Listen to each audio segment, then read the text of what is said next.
Silence! Veuillez vous lever. La cour, présidée par l'honorable François-David Bernier, est déclarée ouverte. Entrez dans les coulisses de la justice. Écoutez, vous serez pas jugé.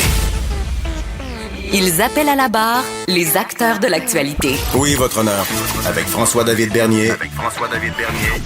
Avocat à la barre. Cube Radio. Hello, bienvenue à Avocat à la barre. Aujourd'hui, on va discuter les contraventions liées à la COVID. Bon, il y a des études là, qui disent que beaucoup de gens vont contester ces contraventions-là. Qu'est-ce qui va leur arriver? Est-ce qu'ils ont une cause? Est-ce qu'on peut se défendre pour respecter les règles sanitaires? On va en parler avec Maître Frédéric Bérard. Ensuite, cette semaine, le jour du souvenir, on parle d'un survivant de l'Holocauste, Albert Reyes, qui il nous explique un peu sa vision. Le jour du souvenir, il ne faut pas oublier ce qui s'est passé. Des gens qui ont vécu des atrocités de nos jours, les gens se plaignent de la pandémie. On parle d'étiquette avant, mais est-ce qu'on est justifié? Est-ce qu'on n'a pas oublié comment on est bien ici? Puis on enchaîne suite à ça avec Elisabeth Garcia, là, c'est un guide qui est lancé pour les immigrants qui sont victimes de la guerre. Encore une fois, on fait le lien. Il y a des gens qui ont vécu bien pire que ce qu'on vit maintenant.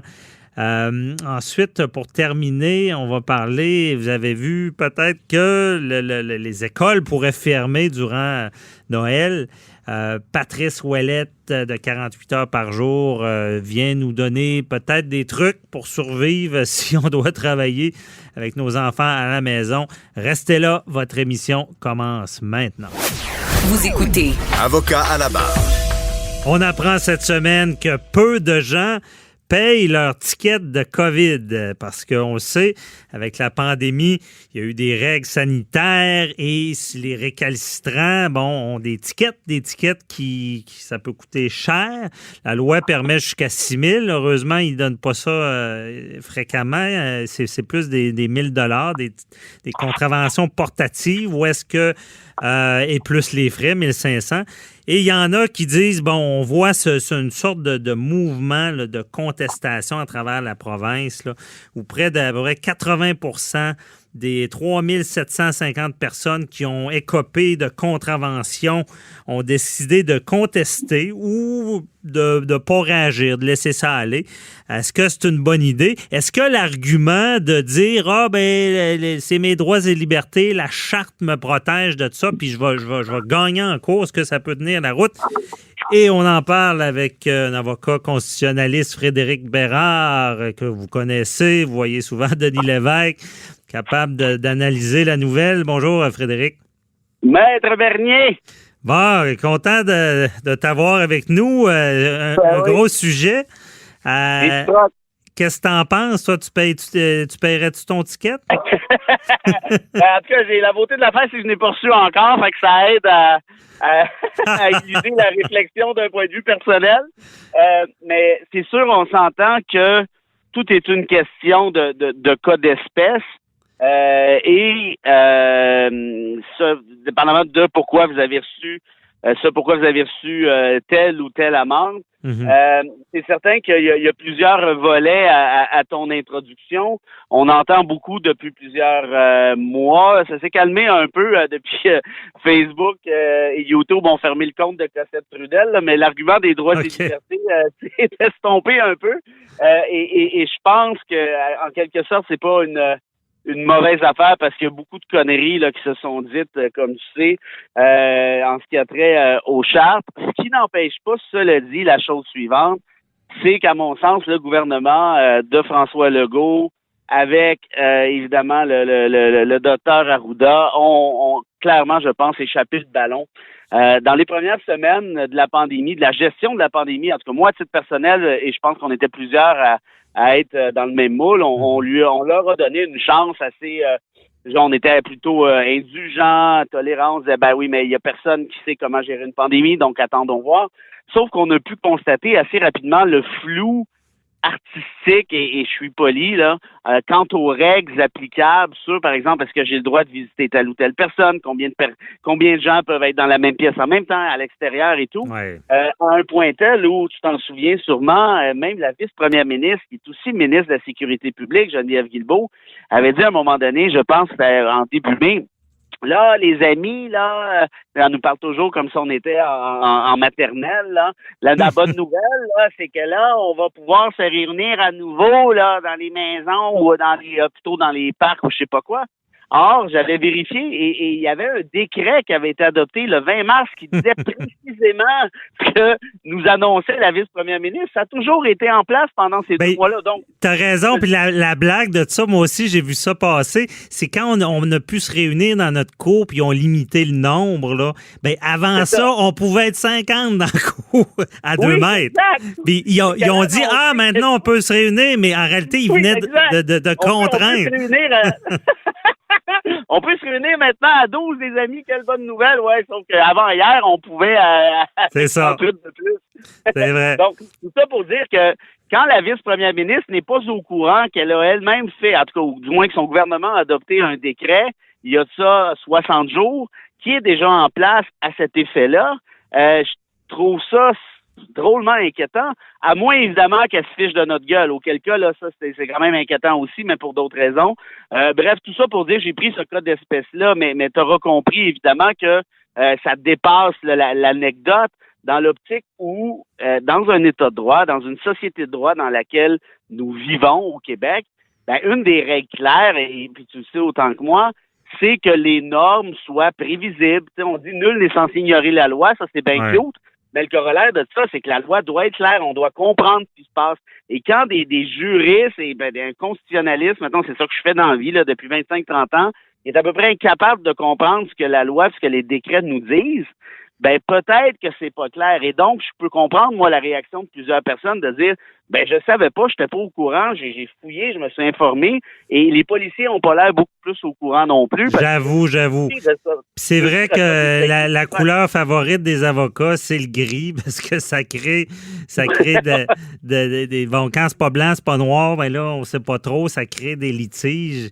Donc, toi, tu t'interprètes ça comme ça, les gens savent pas sur quel pied danser, puis ils pensent vraiment pouvoir contester. Là. Puis je vais même aller plus loin que ça. Je pense que les policiers eux-mêmes ne comprennent pas trop ce qui se passe. Ouais. Et ça fait en sorte qu'il y a une critique qui émane actuellement, puis je pense qu'elle est justifiée. On dit, ouais, mais les policiers émettent pas d'amende, émettent pas de contravention, pas des amendes, des contraventions, donnent des avertissements. Mais oui, mais c'est parce que je suis pas sûr qu'ils sont beaucoup plus au courant que toi et moi comment tel ou tel décret doit être appliqué dans telle situation précise. Et ça devient un problème parce que autrement, ça veut dire que l'application de la norme devient arbitraire. Et arbitraire, ça veut dire quoi? Abus. Ça veut dire qu'un policier X va t'en donner un ticket pour ça, puis le policier Y qui est en arrière dans la cour du voisin, lui, il ne donnera pas parce qu'il n'a pas compris que c'était bon. Et donc, on arrive à une situation où on a une justice qui est nécessairement à géométrie variable. Effectivement, à Avocat à la barre, on a eu beaucoup d'appels de gens comme ça qui avaient eu des contraventions, qui contestaient parce que, bon, exemple, au début, on se retrouvait à 2 mètres, mais le policier disait que c'était pas vraiment 2 mètres, puis là, c'était toute qu'une interprétation là-dedans. Et c'est vrai que c'est problématique, puis moi, je le disais aussi au début, peut-être d'avoir réduit le montant d'étiquettes. Tu sais, il fallait quand même mettre une conséquence. Là, je pense que c'est de même que ça marche dans la vie. Si tu n'as pas de conséquences, des fois, tu n'as pas de résultat. Mais allons dans le domaine aussi, tu connais beaucoup. Là, est-ce que pour toi, c'est la charte, on atteint la charte avec les masques, avec les restrictions sanitaires? Est-ce que tu penses que quelqu'un pourrait tenir la route de dire ça va à l'encontre de nos droits et libertés? Non, ça, je pense que c'est absolument, et je vais le dire poliment, là, c'est absolument débile, là, cette idée-là de penser que des mesures sanitaires peuvent contrevenir à des droits prévus à la Charte. tu sais, le droit d'infecter les autres, là, ça n'existe pas, ni à la Charte québécoise, ni à la Charte canadienne. Je comprends qu'il y a des gens qui sont tannés là, de porter un masque. Moi, je suis dans un procès, ça fait 10 jours que je lis le masque à la journée longue. Je viens de l'enlever avant de te parler. Moi aussi, je suis tanné. Mais c'est parce que arrive un moment donné où l'État doit prendre des mesures qui sont exceptionnelles pour lutter contre une pandémie. À savoir si chacune des mesures adoptées est bonne, je ne sais pas, je suis pas scientifique. Puis rendu là, je laisse ça justement aux experts, ce qui n'est pas mon cas. Mais ce que je sais, c'est que dans la charte, la seule liberté qui aurait peut-être pu être invoquée, c'est ce qu'on appelle le droit à la liberté prévu à l'article 7 de la Charte canadienne, en disant, ben oui, mais là, vous m'opprimez, vous réprimez mes faits et gestes, et ainsi de suite. Mais dans cette disposition-là, de manière générale, même quand on n'est pas dans un cas de pandémie, il y a beaucoup de latitude pour le juge. Ouais. Et là, ici, dans un cas de pandémie, c'est considéré comme aussi grave qu'un cas d'insurrection, par exemple, ou des trucs du genre, alors que clairement que l'État peut prendre des mesures plus musclées, plus draconiennes, qui font peut-être pas notre affaire, mais je vois mal en quoi un juge pourrait invalider quoi que ce soit. La preuve, Maître Bertrand avait instauré un recours, si tu te souviens bien, puis ils ont tiré la plug, ça n'a pas été trop long, parce que je pense qu'il a réalisé assez rapidement que tout ça ne tenait pas la route d'un point de vue constitutionnel. Et ce qu'on me dit que Stéphane Blais annonce assez fréquemment qu'il cherche des avocats pour être le fer de lance de son recours, puis tout le monde refuse. On est quand même 28 000 avocats au Québec. Pour rappeler à nos auditeurs, c'est ça, c'est lui qui est initié. Maître Bertrand était là au début, mais je pense que c'est après un party de sans masque là, que Maître Bertrand avait dit, je veux plus vous représenter, puis ils avaient laissé là. Exact, t'as raison. Mm-hmm. Non, c'est certain que ce serait pas chose facile là, avec la charte. Là. Mais toi, est-ce que, regarde, constitutionnaliste, quand Constitution, on pense aux chartes, pensais-tu voir ça de ton vivant quand même? C'est quand même impressionnant là, quand on est un juriste de voir ce genre de restrictions-là. Écoute, moi, ça fait quand même une bonne dizaine d'années que je fais des médias, notamment à Québécois, beaucoup à Québécois d'ailleurs, puis que je répète toujours la même affaire, puis mon chum Denis Lévesque arrête pas de m'écœurer avec ça, comme quoi que je défends toujours les libertés civiles, puis c'est fatigant et blablabla. Mais là, il s'amuse avec moi depuis 6 mois, parce qu'il dit, là, t'as changé de discours, là, finalement, l'État peut briser les libertés civiles. Alors, évidemment, il me tire la pipe parce qu'il comprend très bien, c'est un gars brillant, mais j'essaie d'expliquer à la blague, évidemment, que oui, mais malheureusement, qu'est-ce que tu veux que je te dise? Je veux dire, un cas de pandémie, c'est un cas exceptionnel. Ça fait en sorte que, malheureusement, la liberté citoyenne doit prendre le bord, en quelque sorte, en partie. Puis là, écoute, quant à moi, là, c'est quand même minimaliste là, ce qu'on a à faire. Là, on s'entend, là. Porter un masque, là, je le fais, là, puis il y a personne qui est mort encore au dernier. Pas envoyé à la guerre, là, ouais. C'est ça, là. Puis heureusement, d'ailleurs, parce que avoir toute la gang qui braille pour le port d'un masque, là, je te dis que j'irai pas à guerre avec eux autres. Ouais, bien dit. Non, c'est intéressant, c'est vrai. Puis il y a quand même beaucoup de juristes le disent, c'est les plus grands défenseurs en ce moment sont sur le break à bras, là, c'est droits et libertés, parce que on a de la misère à aller contre la vertu, comme on dit. Mais en tout cas, très intéressant. Puis Frédéric Bérard, maître Frédéric Bérard, puis maître.